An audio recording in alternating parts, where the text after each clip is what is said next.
Yo, what's poppin'? It's Tommathan, and today I want to talk about the players on every team that exceeded my personal expectations on the season. I made a video about this like in June, so things have changed now, you know. The whole season's done and dusted. So I'm going to start off with the Atlanta Rain, and I want to start off with Hawk. Here's the thing with Hawk. He's played so many different things that like I just didn't expect. And yeah, they were mostly off tanks with the Doomfist, Zarya Diva, like standard guys. But like, I don't know. I didn't expect him to step up like he did. He really felt like he took another level to his game in this season, and I'm all for it. I don't know. I'm a Hawk enjoyer now. I was a Hawk hater, and I'm a Hawk enjoyer, and that kind of to me that makes me believe like, oh, he's the guy now. He's exceeded my expectations because now I'm a fan of him. So yeah, gonna go with Hawk for Boston. Boston's kind of interesting because my personal expectations weren't very high for either Valentine or Victoria, and I guess you could say Valentine improved, but like whatever.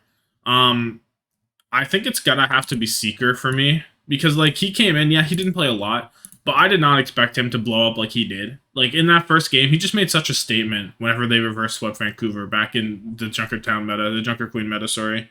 Um, yeah. So I think that statement alone exceeded my any expectations I had of him, and I'm just gonna run it. Um, I don't know if that's sustainable at all. I don't know if you want to keep him. I don't know if he's in the league next season. I don't know any of that. But I know that he made a statement on me and he exceeded the expectations. I expected no statements from him. I did not think he would do anything. That's exciting. Now for Chengdu, it's kind of hard. I don't think anybody on Chengdu exceeded my expectations. Kind of a disappointing season for the team, right? They didn't do anything. Leave on DPS, I didn't expect. I expected him to be like this. Jinmu, pretty much expected from Jinmu. I don't know. This team just kind of performed as I thought they would. So nothing for Chengdu. I'm sorry. I'm not gonna lie. No one exceeded my expectations on Chengdu. Now, easy Edison, especially after those playoffs performances from him. Easy Edison, the easiest Edison of my life. Like, bro's not supposed to be this good. He's not supposed to be. That's why Gurio's here. That's why Gurio was picked up. Gurio's supposed to be that guy. Edison turns out to be that guy. The Reaper play at the beginning, solid. The Sojourn play by the end, yeah, you know what? His team's a lot better than everyone else's. But like, god damn, he had some good Sojourn play. He performed. I wasn't calling him elite. I think I can call him elite now. I personally am okay with being like, you know what? Edison is elite at Sojourn. I've come to terms with it. He's not super elite. He's not lip. He's not shy. He's not proper. But he's pretty good. He's pretty good. So maybe Elite's pushing a little bit. Maybe he's still like A plus, not quite S yet. That's what I'll go with. But now Florida Mayhem. A lot of names on this board that you can say. You could say someone, Checkmate, Hydron, even Onimo, Surmajed, Rupal. Maybe not Surmajed, but Rupal, Onimo for sure. But for me, I think I want to go with Hydron. Because here's the thing, Hydron, to me, he's pulling up. That was that. He was getting a bench whenever XC came through. And we're going to call it a day. That was my thought process. You know what? XC pulls up and he's gone. He steals that job. Straight up, rips it out of his hands. And has some of the best Sojourn gameplay. Now, he's similar to Edison. I don't think he's elite. I don't think he's shy level. Shy absolutely wiped the floor with him in the playoffs. But like, he's a threat. He's a danger. He's the big threat in the room, you know. And Hydron, I'm very excited to see what he does next season because I don't know his contract status. I'm so excited to know contract statuses for next season. I am just ready to just go like boom, boom, boom, boom, boom, and make the most crackhead roster moves in my life and be like this team here, Toronto Defiant Decay, all the anything like that. I'm hyped to get ready for that, and I'm just biding my time in the meantime. But yeah, let's see what Hydron does now. Guangzhou Charge. A lot of this team, there were high expectations for a lot of this team, so they were on Chengdu, right? And then they got dropped. Aprita doesn't pull up, don't see anything. Jimmy takes his job, that's a little unexpected. But Piggy, that Piggy pickup, my goodness gracious, he outperformed my wildest dreams. He made Houston look silly for dropping him. Unreal. Piggy is just made a name for himself. He got Roll Star votes off that one stage. just ballin' from Piggy. If he didn't have that performance, I would have been like, I don't know if Piggy gets picked up next season. But now I'm like, oh my lord, Piggy's getting picked up, and I'm here for it. Piggy, surely someone picks up Piggy after that performance. Surely. Well, it's hard to say. You never know. You never know with these things. But I did not expect him to go off like that. I thought that I was like, oh, Krong and Piggy, pretty similar players, won't be a huge difference. Bruh, I look dumb. I look goofy right now. That was insane. Unfortunately, we don't get to see him in the postseason, but it would have been Winston anyway because the Owl Miller didn't develop. Spoilers: if you're watching Korean contenders, they're playing a lot of Roadhog, and I'll make a video on that too once I finish watching all the games. But Roadhog's going crazy. Okay, Hangzhou Spark. My initial gut is Teru because of his Kiriko performance, but Bernard's also sitting there. I did not think Bernard would be as good as he was, but Teru for me. I think Teru on that Kiriko pick, my lord, my goodness gracious, oh me, oh my, that guy went crazy on the Kiriko. The flanks, no one was doing it like him. Teru's a different beast, and nobody doing it like Teru. Just not a thing. This hat looks so silly with this fucking shirt on. It just does not match, but I'm running it. I'm here for it. Teru was the GOAT. Teru was the GOAT in the playoffs on the Kiriko. You look and you see everyone else, not like Teru. Just not like Teru. That's the facts. But yeah, other than that, Pineapple, I guess, looked pretty good at the tail end there. Everyone should have known that Shy was going to be the GOAT at anything he played. But yeah, I like Teru. Late season pickup. I'm excited to see if he stays on the team. I think he should. I think just having that option on the Kiriko, even if that isn't the ideal play style, maybe, as it turns out, I think having the option is good. And now, London Spitfire, another team where you could put down the whole damn roster, pretty much. The obvious answer is Hottie. And nobody thought Hottie was going to be that guy. But yeah, the other answers are like Backbone, maybe. The Admiral Landon. Maybe not. I think Landon, not maybe Admiral, but Landon. I kind of want to put Backbone just because I think Hottie gets enough of a showcase. Everyone knows that Hottie exceeded expectations. But I think Backbone, I didn't expect Backbone to be literally the best Mei and a pretty solid Reaper. Now, nobody else really gave the Mei that big of a shot.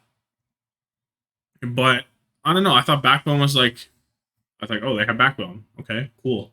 Whatever. Who cares? We should have cared. And he's like, he kind of, he's not just as core as Hottie, because that'd be a bit of an overstatement. But he became a pretty core piece, a core identity of London, is Backbone on that Mei, for such a long time. No, his Genji wasn't that great. Yes, the Genji was not good. But I didn't expect the Genji to be good, and I didn't expect much from him. So I'll put Backbone. Sure, Hottie's the objective choice, just saying. But I'm going to give Backbone a little bit of spotlight on this one. You know what? I could do this. Look, I can put them both here. Boom. Objective choice and my choice. Real. Now, LA Valiant. For me, you could go Becky, Easy Han. You could do a variety of people here, but I'm going Easy Han, straight up. I did not expect him to get any playtime. I was like, they have Dia. Why would you ever play Easy Han? Bro pulls up, is just a good Sojourn. No, he's not that guy. He's not that guy. Let's calm down. But I didn't expect him to outperform Dia. I thought Dia was going to be in full time, and Easy Han ends up with the job. I think Dia's a good player, but if he wants to actually go into next season and be a threat, he kind of needs to know how to play Sojourn as good as Easy Han, or better, at least. It's not like Easy Han was like crazy or anything. He was just like, doing his thing. He's different leaves sometimes and putting up a good fight against Shy at times. It took him a bit. He wasn't that great off the start, but I think he improved, and that's important. You got to show that improvement, And then Shanghai Dragons. A lot of underperformance on this team. I expect this team going to get kind of blown up. But the one player that I did not expect to be this good was Who Are You. Now, Who Are You, is the Genji guy, but we hadn't seen him in a bit. He's just been chilling in the background. Genji's not been that character. Took a second, just one play probably, for me to go, oh yeah, Who Are You is just the best Genji. He's just that good. He can just make anything happen whenever he feels like it. Just dive the backline, 2-tap the Ana, whatever. Just run it. So yeah, Who Are You for me? Because there's no really other answer. I guess you could say Izayaki, but Izayaki already had that level of like, he's the GOAT. So Who Are You? I like it. I like who are you. Kind of said and done. He's him. I don't know if he's even on the team next season because he's just a Genji player. Like that's him. And Genji's getting nerfed, and then teams might be like, well, we already have a good flex CPS Genji. I think he'd be a valuable pickup for a team that has the budget and has the ability to just say, oh yeah, we'll throw him here in case we get a Genji meta. I think it'd be a smart decision. Maybe you get a Pelican team, and Pelican Genji isn't like as well known. Well, that was just fraudulent information. I might have to restart the recording after saying that, but I won't. Not Pelican. I'm thinking of other players. Who the fuck am I thinking of that doesn't have a great Genji? Nero? Fraudulence. Just fraudulence all the way around for me. But yeah, I don't know. Ignore that. Anyway, going to the Pelican team, it's got to be Dante. There's no other option. Well, okay. The other option is Merit. That's the other option. It is Merit. But I think Merit being good is much less of a statement than Dante just coming in and getting third on Winston in the league. Like, think about that. Dante got third on Winston, and nobody had that on their bingo card. You could have bet, if someone bet any money on that, they're crazy. They need to be checked out, a mental evaluation on if they can see the future, if they have mind reading powers, if they are clinically insane, something like that, because, like, bruh. Nobody thought that Dante Winston would pull through, and the Doomfist, of course, extremely, extremely talented on the Doom, but the Zarya, that diva, who saw it coming? Who believed that Dante was going to be the tank player? Ain't no one thought of that. Ain't nobody thought of that. They said, oh, Doomfist maybe. That's where the period, that's where the sentence stopped. He comes through. He pulls up, and he was ready to go. LA Gladiators. I don't think I have anyone. Nobody really overperformed on this team. Like, I guess you could say Kevster was better, maybe, but Kevster was already like a top 5 damage at minimum. Now he's top 2. Top 3, maybe, if you like Lip and Shy a lot. Top 4. Whatever. It doesn't matter. I don't think there's anyone for the Glads that I can put down, realistically. I'm just nothing. Philly, however. MN3. I don't think a lot of people had MN3. The eyes were on Zest. And for me, the eyes were on Zest as well. I didn't think MN3 would steal Carpe's job outright. I'm not going to lie. I thought that Carpe would put up a fight at the beginning. I was like, you know what? They'll decide between them, but it's not even close. MN3 is far and beyond better than Carpe. I think next season, he will be insane. I think he took a season to properly fill in some holes in this game, get a bit more consistent. If he works on that consistency in this offseason, he comes back consistent as ever. His talent is at the level of, I don't know if I want to say Shy, but I want to say Shy. His like Shy level talent that he just needs to find some consistency to his game, and then boom, he is set. He is set as a top 3 hit scan lock. I'm ready for the season of MN3. Not quite there yet. Still some inconsistencies. Sometimes he disappears. Sometimes all that stuff happens. But like, we all remember Ash on New Queen Street. We all remember that. We all remember Lijiang Night Market. It's there, ingrained in my memory of how MN3. This is where MN3 stuck his flag in the clip. I remember it. It's there. I did not expect him to be that good. Now, Shock. You can put down Proper. No, I don't. Did you have Proper down as the lock for MVP far and beyond everyone else? I didn't. I thought he would be the best. I didn't think he'd be the best. You know what I mean? But I think another answer is Violet on the Lucio. Violet Lucio is a lot of things. Doing a lot of damage is one. Aggressive is another. Fraudulent beats at times is another. Out of position sometimes is another. But he's way better than I thought. And throughout this season, he's improved on his game in many different ways. And I don't know. I didn't see Violet Lucio being this good. And the thing is about it is, I think he can get better if he chooses to stay on this Lucio role. Because we saw his flex support's also, his Violet flex support. But if he chooses to stay on this Lucio, he could actually, work on that positioning, make his beats a bit better. Because there were times, even in the finals, even in the playoffs, there's some just beats that he doesn't use, some troll beats. And that's been consistent all season, and I refuse to believe people who say otherwise. But he has, you know what? I think he could be crazy if he commits to it another season. We'll have to see what his game plan is. He is coming back for another season. He did tweet that out. He'll be back next season. I think probably on Shock. So probably sticks on the main support, and he'll be even better. Now, Toronto Defiant. Toronto Defiant. Has to be Hoppa for me. Because here's the thing. I did not have high hopes for Hoppa. I still don't have high hopes for Hoppa. I'm not Hoppa's strongest soldier. I am hoping that I'm hoping they get rid of Hoppa and they replace him with someone better personally. But he did play better than I thought he would.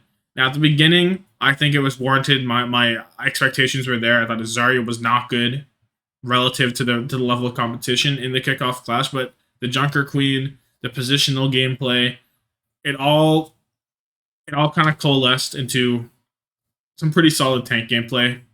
Maybe slightly above average, but the mechanical stuff there, the knives were never there in the Junker Queen, despite coming third, all that kind of stuff. This is a very conservative over performance from my expectations, you know? But I think it was slightly there. I'm leaving this season feeling better about Hoppa than I entered it, and that's kind of all this is about. But yeah, Toronto, not a lot to write home about on this roster in terms of overperformance. Maybe that's also because it could be because I rated them too highly at the start of the season. I had them like top 3, right, or top 4 or something. So that's on me for my overrating. But Hoppa was never a piece that I was high on. Now, Vancouver Titans, I think my answer is Aspire because I'm not too happy with anyone else, to be honest. I think they've been solid. Everyone had high hopes for Aspire. I personally had high hopes for Aspire. I thought that he was going to be that guy, but I didn't think he would be quite as good. This is also kind of a conservative overperformance. Like, it's not like he's way beyond my expectations. It's just like, I'm leaving this season feeling better than I did entering it about Aspire. But all these players. I guess if I go up to Chengdu, I do feel better leaving the season with Jinmu, I think. Nah, not really. I'll just leave it blank still. Sorry for baiting Chengdu enjoyers. But yeah, Aspire, I'm excited to see where he goes. I hope he gets a bag somewhere. Assuming that he's not crazy long contract with Vancouver, which he might be. I could see him being on a multi-year contract, actually. And Vancouver continues to build around Aspire. That would be a good decision. But yeah, I like Aspire. Now, Seoul Dynasty. For me, this is easily Smurf. You could say Stalker. I'm not. I'm saying Smurf because... Or Vindane. You could say Vindane. But Smurf for me, because I had heavy doubts in my mind. Is Smurf going to be good enough on Zarya? Is his Sigma good enough? Can he play Diva? All this stuff. Yes. The answer is yes. That's all. There are no doubts in my mind anymore. I had doubts. I did. I was like, Soul, what are you doing? You can't just have Smurf. I'm like Mickey Mouse in the corner yelling, nah. Smurf is him. He is the best player to pick up if you're trying to just have a well-rounded tank, pretty much. You could argue someone. I'm not. I think it's Smurf. Well, you have an argument there with someone. But anyway, Smurf it is. And I don't know. I feel pretty good about Smurf now. I had doubts. I don't anymore. That's that easy. Now for the next two, what are you? It's New York and Paris. What is a brother really thinking about these rosters? Now I guess no. There's just nothing. If I had to put someone from Paris, I'd actually put Glister. But even though he only played one stage, I thought Glister was crazy. So yeah. Type in a little Glister there in the box if you want. But as for the ending roster, nothing there. There's just nothing there. No one really outperformed my expectations. I didn't expect Malthel to be very good, and he wasn't. I didn't expect Wub or Dove to be very good, and they weren't. Just nothing. Same with New York. There's just... Did you think Gangnam Jin main support was going to be any good? No. Of course you didn't. Why would it be any good? So, those two are washes. Straight up. No exceeding my expectations personally. And now... Washington Justice. For me, it's Krillin all day. Krillin ends up... I was like, Krillin's a good filler for Vigilante, and then Vigilante comes in and Krillin gets nothing. Then he decides to go crazy. And yeah, you know what? He tapers off a little bit at the end, I would say, but that's because the rest of Washington stepped up, it felt like. And then they also stepped down again because they're Washington, and they're like constantly on a stair escalators, stair escalator, or what a stair. What is it called? A treadmill, a stair mill. Is that what it's called? Whatever, and it's going up and down, and they're circling around. I don't know. It's Washington Justice. This roster is blown up to smithereens, and Krillin should find a job somewhere. Probably. I'm looking at Aim God on my screen, and I'm like, put a Krillin there. I'm looking at Aztec Sky Reaper, and I'm like, slot a Krillin there. Any of those teams. I'm sure you could. I'm sure Krillin should be able to find some sort of employment that isn't at McDonald's. So yeah, I like that. Anyway, that's gonna be the video. Let me know who you have, who overperformed your expectations at the end of the season overall. So yeah, let me know. Very excited to see. I will have a better schedule for this postseason now that I'm like wrapped up for this week. I just had a busy week, but yeah, there'll be contenders recaps, weekly contenders recaps for Korea.